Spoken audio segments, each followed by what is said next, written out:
با پول افغانستان آمدم. این بار پولا رو میخوام معرفی کنم.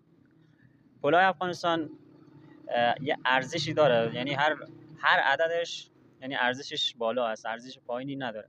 این 1000 هست که بالاترین پول افغانستان هست، خیلی ارزش داره در افغانستان. دومیش 500 افغانی هست. سومیش 100 افغانی هست، یعنی 100 افغانی، اینم کونه. چهارمی 50 افغانی هست، اینم 50 افغانی، عکس یک کوه. و اینم پنجمیش هست 20 افغانی. آخریش هم 10 افغانی هست، یعنی 10 با این میتونی یه نون.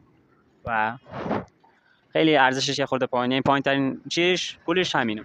خلاصه پول افغانستان نو خیلی کم داره، یعنی نو خیلی کمه، مثل ایران نیست که پولاش نو باشه، یا مثل کشورهای مثل ترکیه، مثل تاجیکستان اینا نیست.